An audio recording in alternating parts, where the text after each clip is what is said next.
The Kia Forte was a great value, but it sort of blended into the background.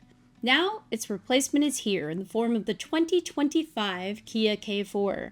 It features sharp styling that finally matches the rest of Kia's lineup, and a ton of features you might not expect. This sportier K4 GT line trim packs an upgraded multi-link suspension, 18-inch alloy wheels, gloss black accents, and top trim standbys like heated and ventilated power memory seats, and dual-zone automatic climate control.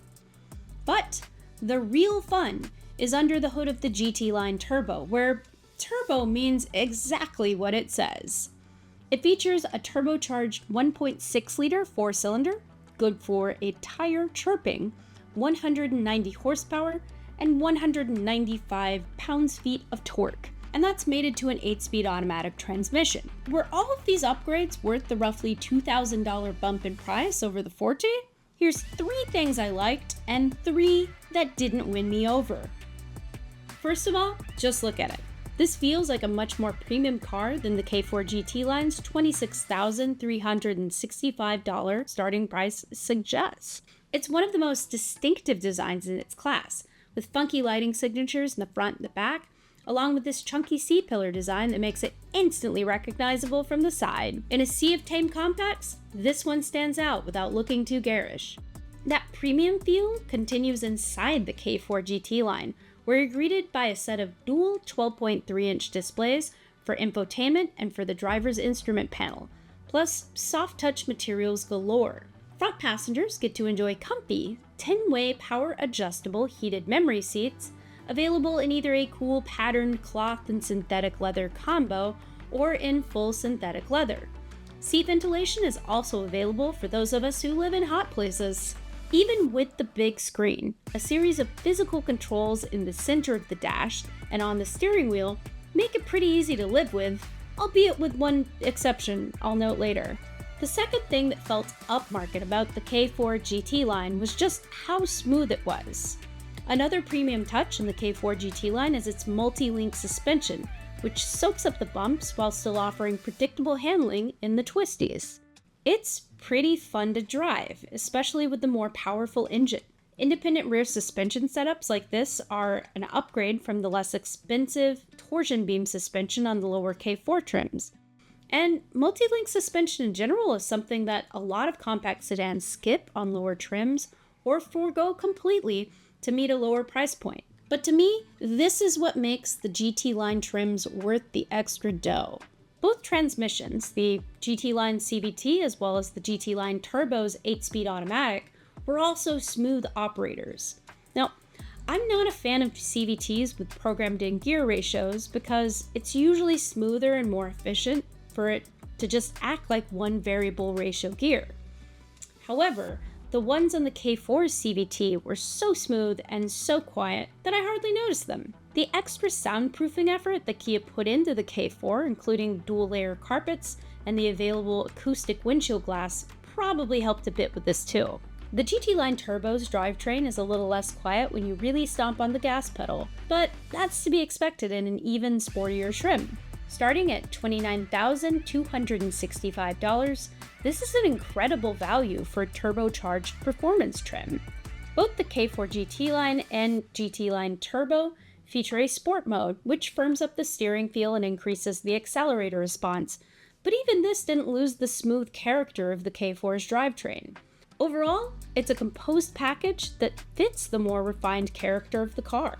Another thing I loved about the K4 GT line that makes it punch above its price point is the impressive amount of technology that you get for the money. One of its most notable features is its voice assistant, which actually understands my voice for a change. This uses Google's large language model Chatbot and works well at both following straightforward commands, answering simple questions about where I can find cacti for sale, for example, and it can also play word-based games like 20 Questions or I Spy.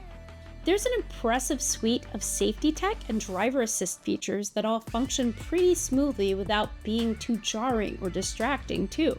Kia's Highway Driving Assist Advanced Cruise Control was great at keeping the car centered without ping-ponging back and forth between the lines. The available Highway Driving Assist 2 semi-autonomous driving system was also pretty capable. with natural feeling steering inputs, gradual application of the brake and accelerator to adjust for varying speeds of traffic ahead, and the ability to pick right back up even if you have to take control of the wheel while it's engaged.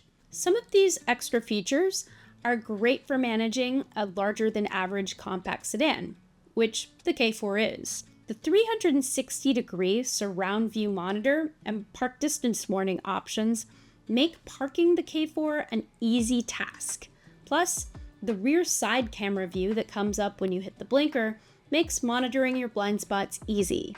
The K4 is even capable of receiving over-the-air updates to keep all of this up to date and functional. It's really a thoroughly modern connected car now. So back to those spiffy voice controls. While the voice controls are great finding a nearby cheese shop that's open thanks to Google's vast volume of Maps data, it comes with all the flaws of modern generative AI.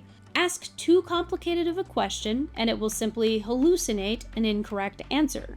Oh, and since it relies on internet connectivity, if you hit a pocket of poor reception, it can get stuck, just like a standard navigation app. It's really best suited for offering simple suggestions for places to go or directing you to points of interest that you already know about. The K4 GT line comes with a spiffy 5-inch climate display with one huge problem. It's tucked behind the steering wheel.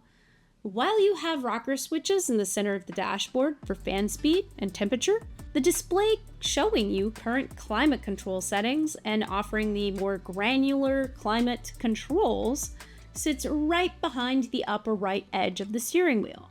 Worse yet, this climate display utilizes touch-sensitive controls, which are notoriously hard to hit without looking over at them. That's a problem when they sit behind the steering wheel. They're also just far enough to the driver's side that they'd be tough for the front passenger to reach. This poor design is an even bigger problem when you drive past something that smells terrible, say a surprise feedlot or paper mill, since the recirculation function is, you guessed it, part of this touch-sensitive panel. Yuck! Bad news for rear passengers. The dramatically swooping roofline that looks fabulous on the outside isn't great for ingress and egress, or headroom for that matter. Taller passengers will absolutely find it lacking. Even I hit my head on the door opening getting in and out of the rear seats, and I'm only 5'4". Legroom is adequate for a compact car unless the front passenger adjusts their seat all the way back. Although I'm not sure how the all-plastic rear seat backs will hold up over time if anyone has scratchy shoes or cargo. Speaking of cargo, the trunk has a relatively small opening despite being a decently sized 14.6 cubic feet per Kia's measurements. The fastback-like rooflines drawbacks don't end there, as I found the rear visibility to be somewhat lacking. Oh, the sacrifices we make for style. These issues with headroom visibility and cargo look like they may be fixed on the upcoming K4 hatchback, so to say I'm excited to test that version would be a gigantic understatement. Speaking of future models, with the existence of a K4 GT line turbo, which is a sort of sport light trim with competent handling and a more powerful drivetrain, it begs the question, where's the full-on sport compact GT? Its predecessor offered the Forte GT, which successfully pulled off the tried-and-true combo of more power and more performance features in a small, practical, tossable car. The Forte GT also offered a manual transmission, which is always a welcome sight on a sport compact car. With fun-focused competition out there like the Honda Civic Si, Volkswagen Jetta GLI, and Hyundai Elantra N, I'd love to see what a full GT version of the Kia K4 would be like. Just hear me out, Kia. Make it happen. For now, we've got the K4 GT line and GT line Turbo, which offer a nice balance between affordability, practicality, comfort, and fun. You just might want to hold out for the K4 hatchback if you routinely haul around 2 or more tall people. As always, you can check out the latest news on the K4 hatchback, and more at Cars.com/news.